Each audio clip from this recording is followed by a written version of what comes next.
y'all. Welcome to The Stack. I'm Alex. I'm Justin. I'm Pete.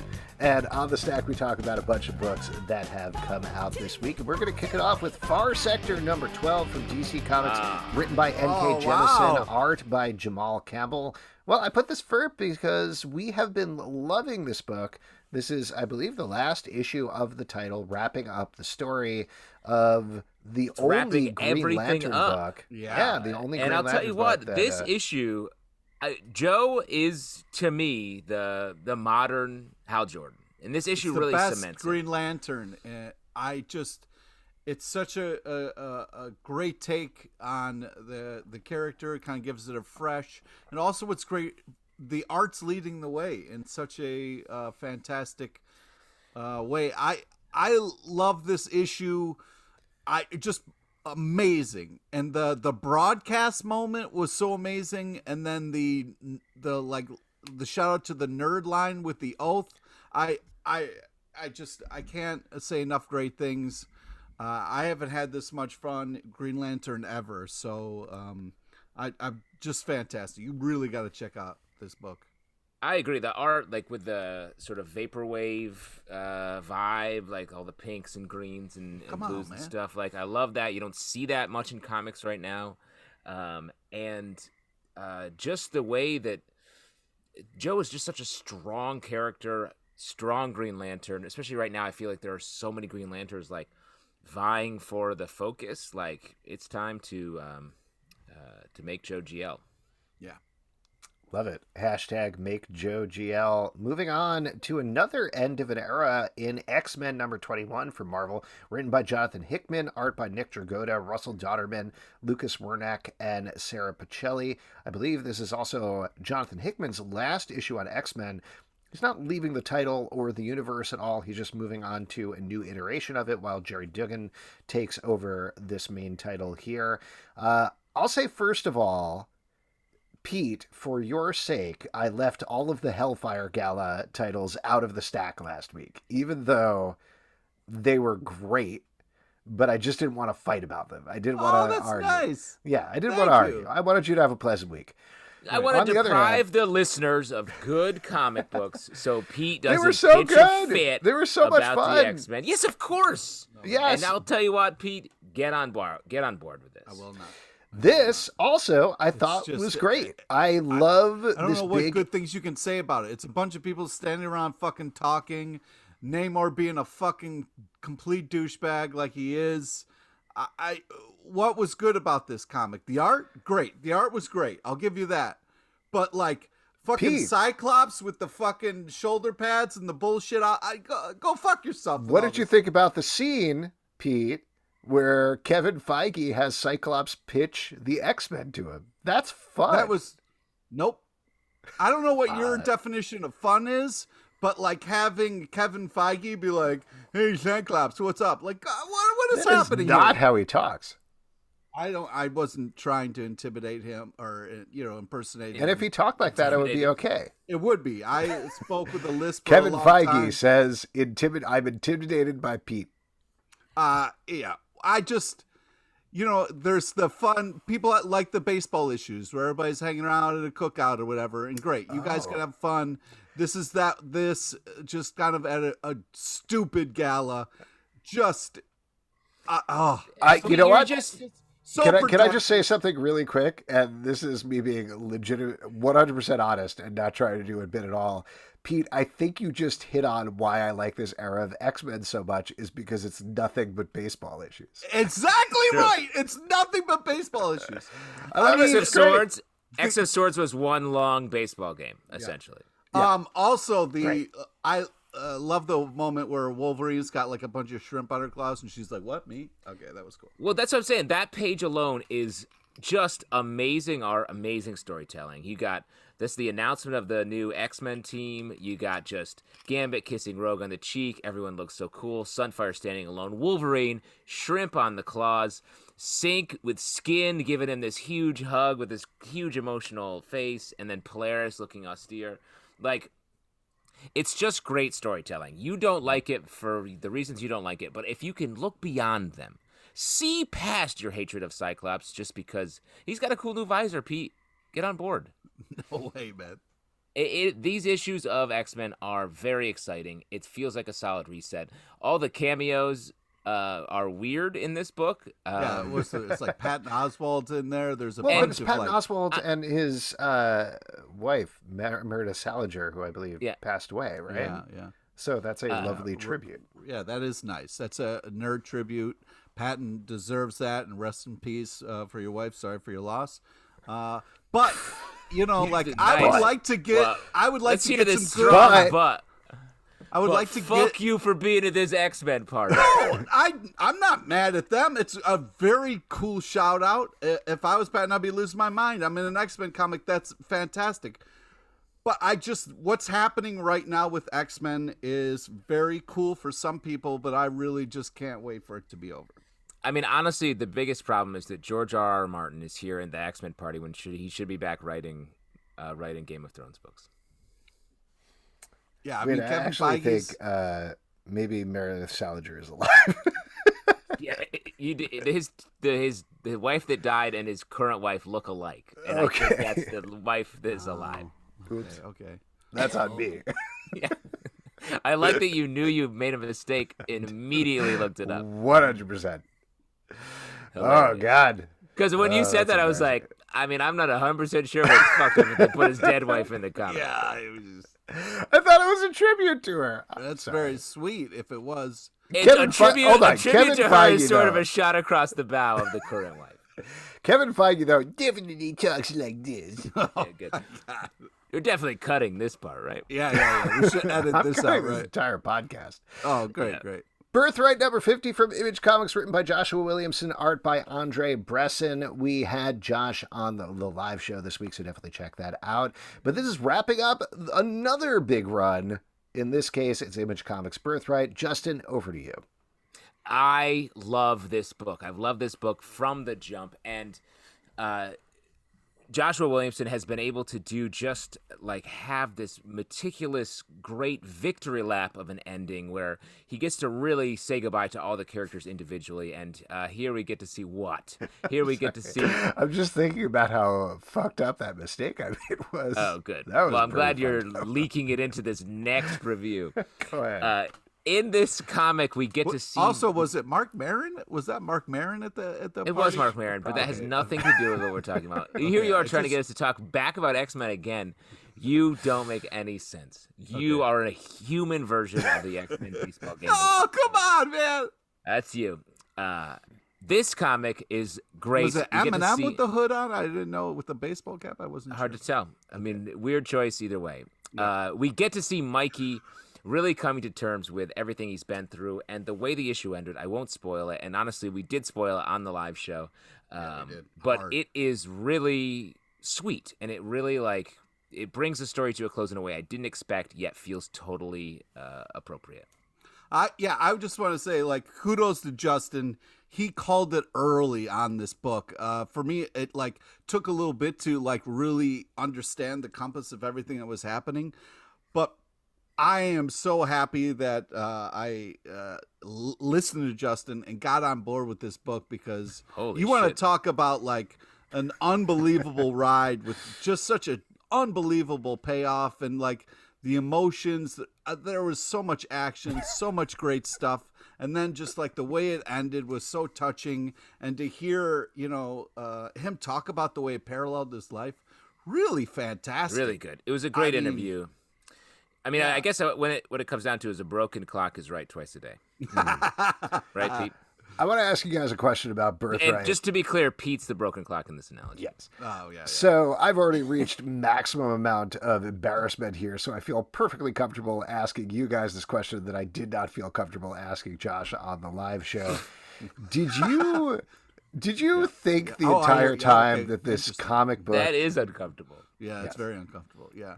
Freezing is one of those things that's very uncomfortable. So I'm glad Did you think that by the end of this book, Mikey would become small again? Yeah. Like a big. You're talking about a big I thought situation. it was going to be a big. I'll tell you what, that's not a crazy thing to think. Okay. That would have been that's not an insulting question. All right. Because he could have debigged. That's one way to do it. he chose, it sort of undercuts a little bit of the whole thing. Yeah, It definitely does. like all of the Definitely does. emotional intensity Yeah, of the exactly. last Yeah, issue. yeah. But He's just wearing big pants. He's like, hey, I guess I'm not the chosen one. I'm just a dumb kid. anyway, great title. Moving on to another one from one of our guests from the live show this week, Wonder Woman number 773 from DC Comics, written by Becky Cloonan, Michael W. Conrad, Jordie Bellaire, art by Travis Moore and Paulina Ganucheau. As we talked about on the live show, this run is so good. I loved how this first arc wrapped up. Spoiler warning here, but we wrap up this Asgard arc and we move into Olympus, which has been wrecked at the end here. Normally, I think this would be a little bit of a bummer to me because, like we were talking about on the show, they've gotten away from the Olympus stuff so well in this run. But given how much they twisted things, given how much they built up with the characters here in this arc here, man, I'm really psyched for the second arc. I thought this was great. Yeah. I mean, I can, like, first off, loved the moment where it's like the women are talking here. Like, that was unbelievable. The Thor punch and crushing his hammer was hilarious. Like the dude hookup was okay, but man, I really just the callback to the Dr. Psycho. I love what's going on here, and I'm glad that we're kind of getting a new Wonder Woman, and they're not afraid to do stuff with her. So I'm couldn't be happier with what's going on. Yeah, I agree. To your point, Alex, like the fact they're going back to Olympus, I'm not worried because they've proven they can tell great original stories with Wonder Woman, and I feel like whatever they do on Olympus is going to be interesting and different. And I said this in the podcast, I love that Wonder Woman has a romance. I love all the sort of big swings they took in the series. Like, I really like this Diana. I can't wait to read more. Justin, real quick, can you turn up the frog sound effect on your end? I'm barely getting it. You know what I mean? I am in the woods, and there's a pond here. The window is closed, but the frogs are falling in love tonight. Oh, man. Very nice. Real tadpoles aplenty. Let's move on and talk about Six Sidekicks, number 1 from Image Comics, written by Kyle Starks, art by Chris Schweizer. I was pretty excited about this, mostly because I really like Kyle Starks' writing a lot. His titles have been very, very fun, and I've enjoyed following them. This one, as the title implies, is about 6 sidekicks who join together after the star of their show dies. He's sort of a... Oh, my God. Who's the... Is it douchey star? No. I'm completely blanking on the name of the star. The guy who the joke is that he's unbeatable and he can do anything. He has a beard. He was in kung fu movies. That's most action stars, but you're talking about Chuck Norris. Chuck Norris, thank you. It's a very Chuck Norris type, except he's a total asshole, and they were all partners. One of them starts to investigate his potential murder.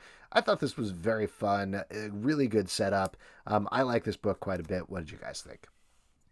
Yeah, I thought the art was great. I agree. Like, fun. They spent a perfect amount of time on each little character to kind of set things up. The story moves really quickly.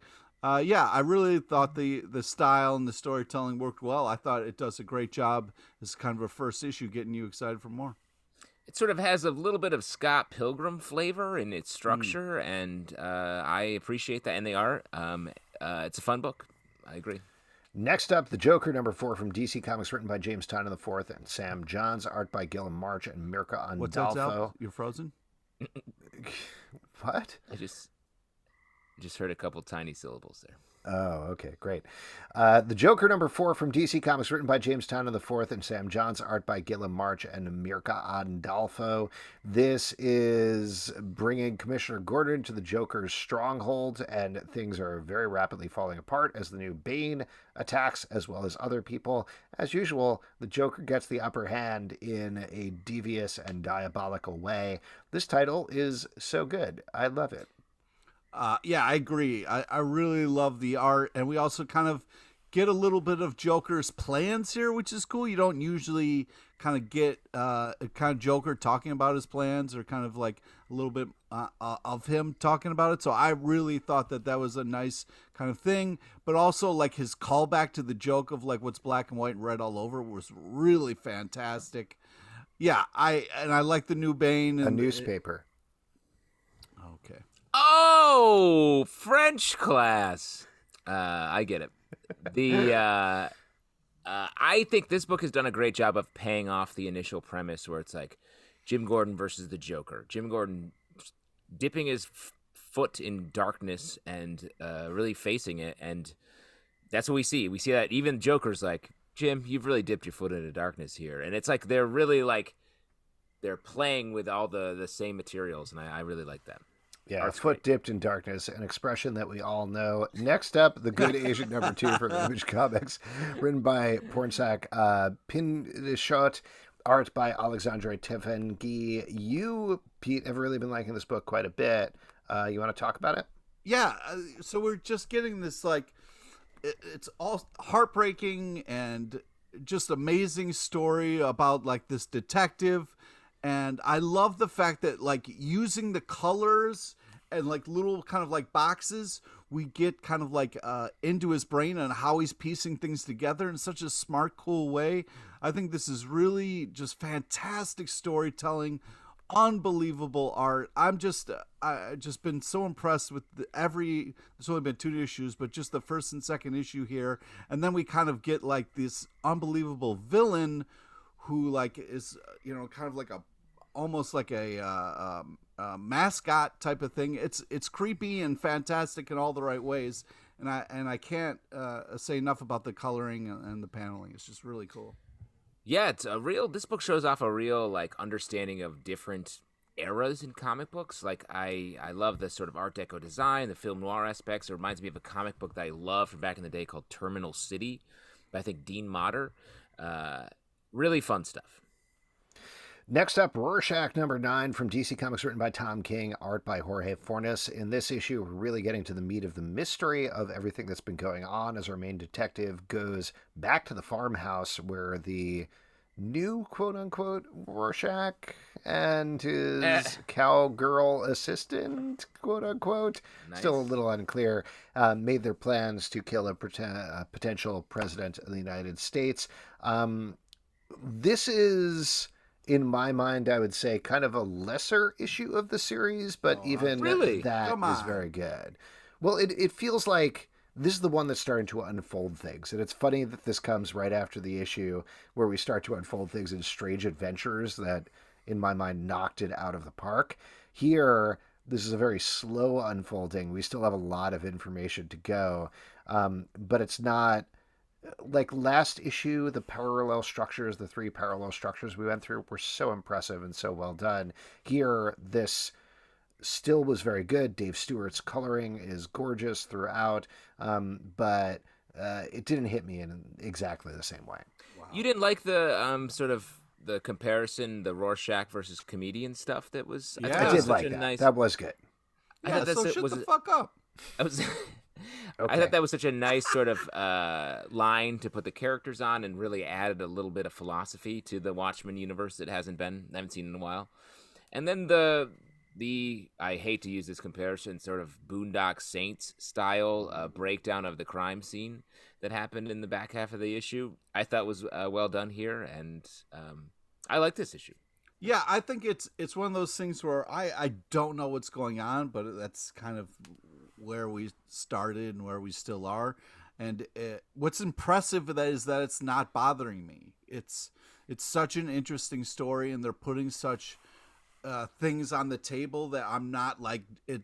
It's not driving me insane. So that really says a lot about how good the writing and the art are. And I'm excited to see how this is all going to come together and how it's all going to unfold. So I hear what you're saying, Zalbin. There were some things in the last issue that were really cool, but still, this is still such an enjoyable story that I'm not going to shit on it. I also think the way that the end of the issue positions the characters here, where they're villains, but they think they're doing the right thing for sort of the quote-unquote right person. And, like, I think that says a lot about the way we take in information in our current society. And I love that little turn there. And I wanted to really bro. thank you, Pete, because I always try to pull little quotes from our reviews that we can kind of tweet at the writers if they want to use it for the collected editions or we anything. do that? So, I don't know if we do quote, "This is not bothering me." I think it's really good. Definitely going to set that out. Next up, Geiger, number 3 from Image Comics, written by Geoff Johns, art by Gary Frank. This is, of course, the 3rd issue following this new title where a radioactive man is in a wasteland. We get a flashback here showing how he finds out the most devastating truth about his entire life.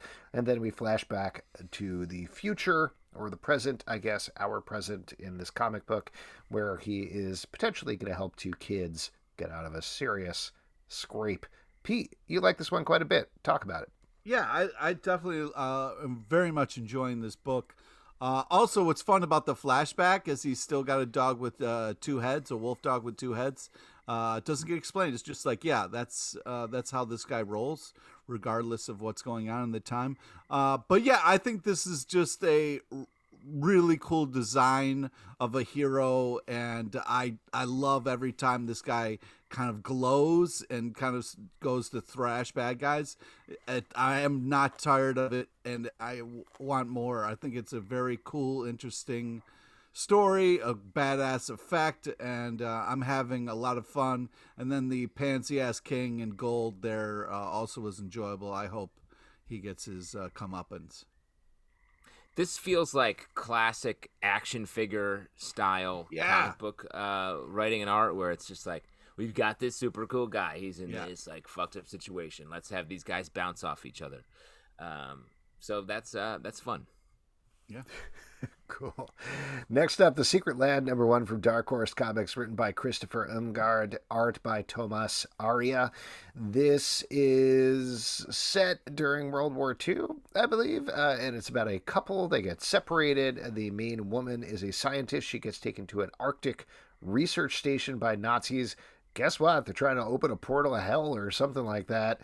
And that's where we kind of pick up. This really grew on me over the course of the issue, I gotta say. I wasn't quite sure where it was going in the first half, but as it built and layered in the relationships and the weirdness and the horror or fantasy or whatever we're heading towards, I started to dig it a little more. What did you guys think?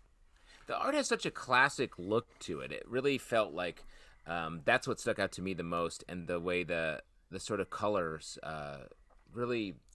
Like, it has all these sort of warm tones, but it's like dealing with ice cold hell shit.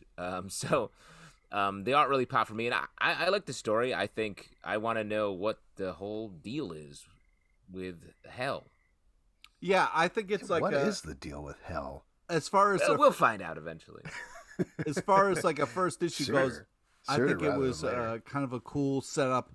Really gave us a lot of information of like what's going on, what the characters are going through. So I feel like it did a great job. Art, I agree with Justin, was very had a very unique style, which was drew me in. So yeah, I think they did a good job, and I'm excited to check out what happens next. Hey, can we make a deal, guys? If we're not married by the time we're 30, let's all meet in hell. What do you think? Yeah, I'll see you there, buddy. All right. Sounds good. Yeah. That's pretty much where we're headed. So yeah, we're on track. Okay, we're on track. We missed that 30, deadline, but other than that, yeah, we'll see what happens. Carmen, number 4 from Image Comics by Guillem March. Big Guillem March day. This is. I thought this was going to be kicking off the second arc of this title, but it's actually continuing the story of our death figure and the woman that is maybe being ferried to the underworld. Not entirely clear. I still like this quite a bit, and I love the mythology that they're building up here. I think we all really clicked into this title with the 3rd issue. How'd you feel about the 4th one? I really liked it. Yeah, I didn't have an issue with it still being in the same arc at all. I think that this was, I like to see the kind of main character kind of reporting to her boss a little bit, and like what kind of like fleshing out what her job is a little bit more. But then like the kind of whole phone call situation and like her when she kind of touches people, like how she gets like flashes of their lives is very interesting. I mean, I'm glad that she's wearing a little bit more clothes. But man, this is just like the story is just it's kind of pulling you in more and more with each one. And I from where it started to where it is now, it's really awesome and impressive. I really didn't think I would be so invested in what kind of started out as just like a tripped out naked woman floating around. Yeah, I mean, it used a lot of dream logic to get into these sort of metaphysical aspects about life, and the way the art gets to sort of parallel that or sort of create those images for us as we're reading it, I feel like it really pulls you into the story. And the story is a little dense. It's very like the sort of narrative part is sort of wordy and everything. So the visuals really help to pull you through all the larger story points, I feel like. Next up, Wind, #1 from Boom Studios, written by James Tynion IV, art by Michael Dionysus. This is picking up the second arc for this one, I believe. Wait, did I just say Wind #1? It's not Wind #1. It's Wind #7. 7, Yeah. there you go. 1s and 7s look very similar, you guys. Sure, sometimes. Oh, I've never noticed that. Are you 7's okay, like the one Alex? with a little hat. Anyway, they're fighting vampires. What'd you think? Yeah, I think the art is just really just. I love each character and the way they're kind of like designed and kind of put out there. Their facial expressions is really unique to each character, and I very much enjoy it. Yeah, I mean, we kind of get a little bit of like bad guys attacking, like trying to kind of get people healed up and on to the next thing. But the heart of it really is what makes you kind of feel it. Yeah, I'm having such a great time on this book. I feel like James Tynion IV is really like building out his fantasy world with this issue, and making this a world that it seems like he really wants to explore for a while. Like I could really see this being an epic, a lot like Birthright that we talked about earlier. Yeah. Last but not least, Black Hammer Visions #5 from Dark Horse Comics, written by Kelly Thompson, art by Leonardo Romero. In this issue, we're getting Skullboy, whatever his name is. Basically, this like very Batman-style figure romancing a very Catwoman / Poison Ivy type figure.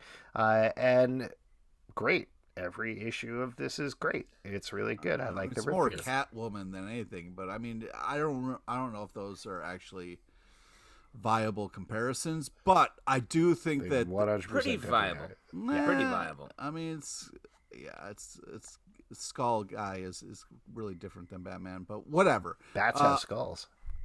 Oh, he's got you there. That's what that is. That's Yeah, case but he closed. doesn't wear his skull on the outside. You know what I mean? He wears. Well, he has his a bat skull on the inside. Yeah, exactly. Just That like is Batman different. has a bat on the inside.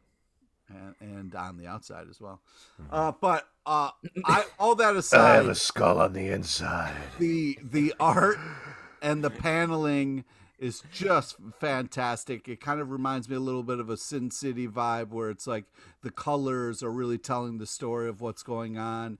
They're really taking their time and making the panel kind of layouts a big part of it, and they're leaning into it in all the right ways. I think this is a beautiful book, and I think the storytelling is very cool and touching.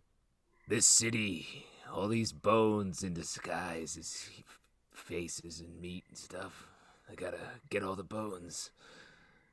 By the way, how are you're doing rewrites on... Alex is gonna make a joke, but he froze. More Frogman than Bowman. I was gonna make a really good joke. I know. Really? Do it.